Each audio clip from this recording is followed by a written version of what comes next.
The gut matters. I hope most of us know that by now. Today, I want to go a bit deeper because the gut-brain connection is one of the most exciting and fastest growing areas in children's health right now. And once you understand it, you might never look at your child's mood, focus, sleep, or behavior the same way again. This is research I believe every parent deserves to know. The link between what we feed our children and how they feel, focus, sleep, and heal is real. And it's time we talked about it. I want people to know just how much our everyday food choices, the convenient snacks, the lunchbox fillers, the quick weeknight dinners, are actually impacting our kids' health, with consequences that go way beyond just digestion. Now, I want to be clear from the start. The gut-brain research in children is exciting, but it's also still developing. What I'm going to share with you today is grounded in what the evidence actually says. No exaggerations, no miracle promises, just what we know, and what small practical changes might make a real difference in your child.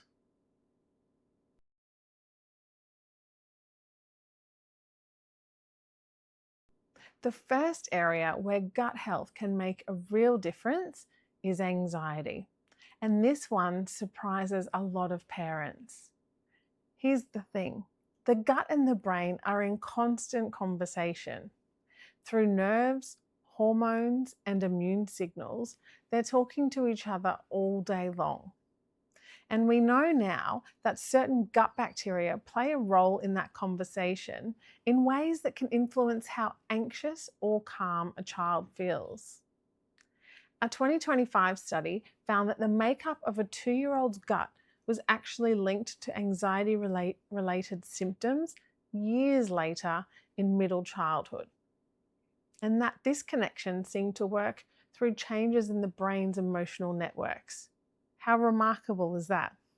Now, I want to be honest, we're not at the point of saying, fix the gut, fix the anxiety. The research is promising, but still growing. What we can say is that the gut appears to be a real and often overlooked piece of the puzzle. Omega-3 fatty acids found in oily fish like salmon and sardines, as well as plant-based options like flaxseed and chia seed, have a solid evidence base for reducing inflammation. And some research suggests they may also support mood and behavior in children. A couple of servings of oily fish a week or a good quality omega-3 supplement is a practical and low-risk place to start.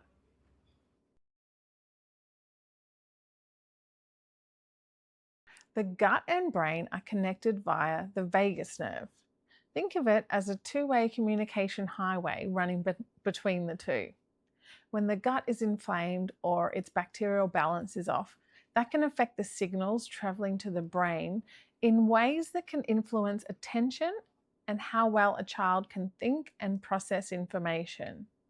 A study of nearly 400 healthy children found that differences in gut bacteria were associated with overall cognitive function and even with the size of certain brain regions. And this wasn't children with health conditions, these were healthy kids. That one really stuck with me. Again, I want to be straight with you. We can't yet say that improving your child's gut will directly improve their grades, but the picture researchers are building is increasingly consistent and it's hard to ignore. Let's cut back on ultra-processed foods that contain a whole bunch of additives. These can really disrupt the gut lining and drive inflammation. Swap them out for whole food snacks, things like fruit, probiotic yogurt, nuts. There's some great additive-free rice crackers. Serve it up with cheese or avocado, and even veggie sticks and hummus. Your kids will love these, and their gut will thank you.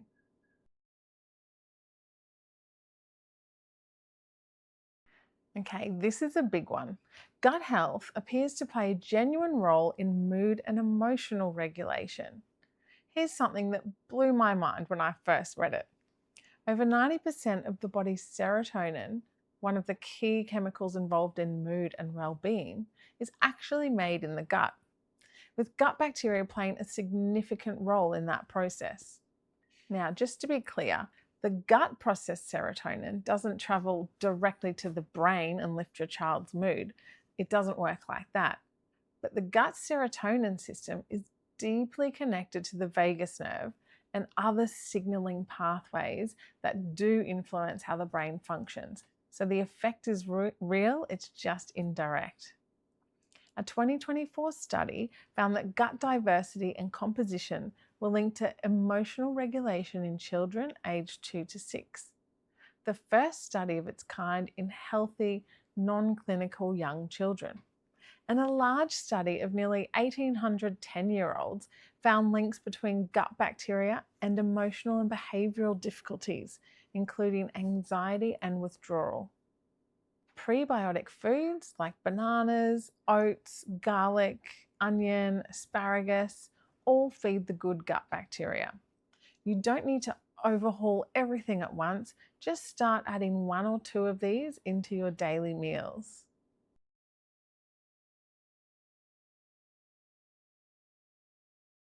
Now, this is probably the gut health claim you've heard most often, and the science here is genuinely strong. The gut is considered the body's largest immune organ. It's estimated to house around 70% of the body's immune cells. This immune tissue in the gut acts as both a training ground and a frontline defense. It teaches the immune system what to react to and what to leave alone.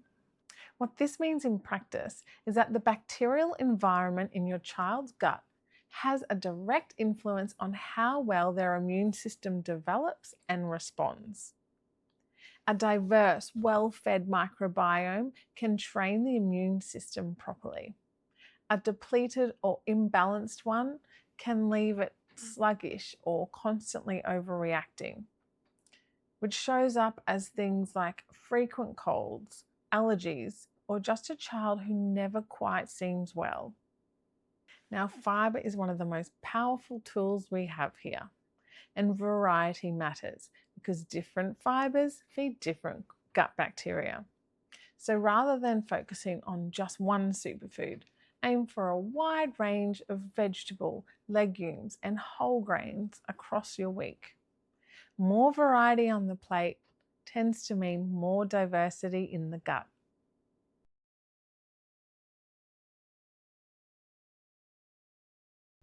This is the one that excites me the most because the mechanism here is genuinely fascinating.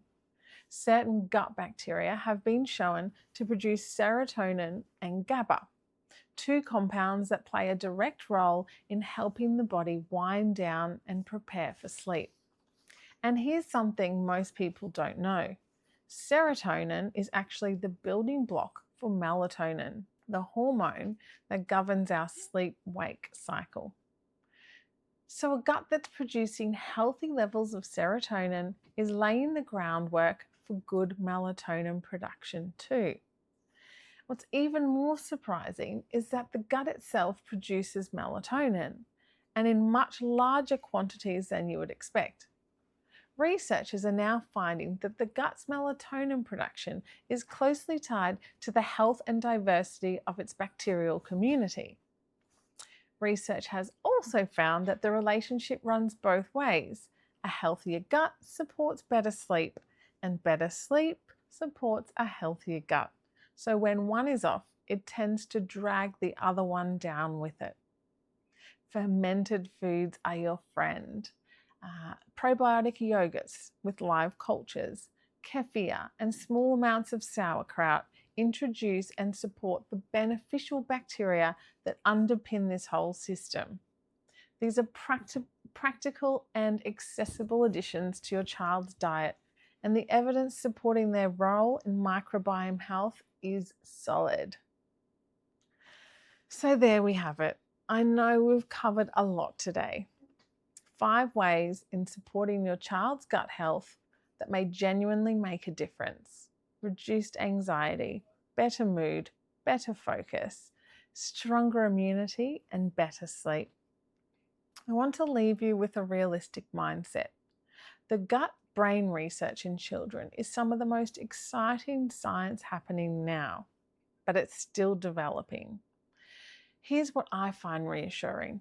The dietary steps that support gut health, like more fiber, more variety, fermented foods, omega-3s, and fewer processed foods, are low risk, well supported, and good for your child's overall health regardless. So, what have you got to lose? You don't have to overhaul everything overnight. Start with one thing. Add a fermented food. Swap out one of those convenient snacks. Aim for more variety on your plate this week. Small, consistent changes add up, and your child's gut and brain will thank you for it. And if you found this helpful, please like and subscribe. I've got plenty more tips on how to help your family eat well and feel great.